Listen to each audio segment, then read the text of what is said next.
અંકલેશ્વરમાં રાત્રિ દરમિયાનથી અવિરત વરસેલા અનરાધાર વરસાદે સમગ્ર જનજીવનને અસ્તવ્યસ્ત કરી નાખ્યું છે. મુશળધાર વરસાદના કારણે સંજયનગર, રઘુવીરનગર સહિતના રહેણાંક વિસ્તારો જળમગ્ન બન્યા હતા. આ ઉપરાંત મહાવીર ટર્નિંગથી રેલવે સ્ટેશન રોડ, મામલતદાર ઓફિસ પાસેના માર્ગ ઉપર પણ વરસાદી પાણી ફરી વળતા વાહન વ્યવહારને માઠી અસર પહોંચી હતી.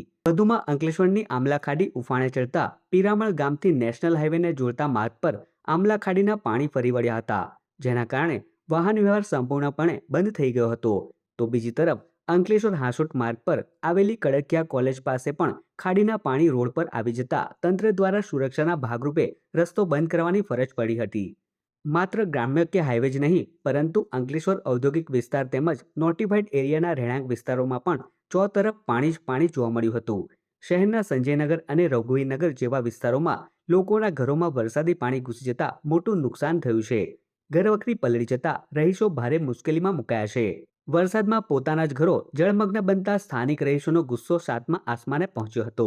સ્થાનિકોએ નગરપાલિકા તંત્રની નિષ્ક્રિયતા સામે ભારે રોષ ઠાલવ્યો હતો. ચોમાસા પહેલા નાળા અને ખાડીની સફાઈ ન થઈ હોવાનો આક્ષેપ કરી વિકટ પરિસ્થિતિમાં મુકાયેલા લોકો અત્યારે મદદ માટે લાચાર બન્યા હતા. હવામાન વિભાગની આગાહી અનુસાર હજુ પણ વરસાદી માહોલ જળવાઈ શકે છે, ત્યારે તંત્ર દ્વારા નીચાણવાળા વિસ્તારોમાં સાવચેતીના પગલાં લેવાય તે અત્યંત જરૂરી બન્યું છે.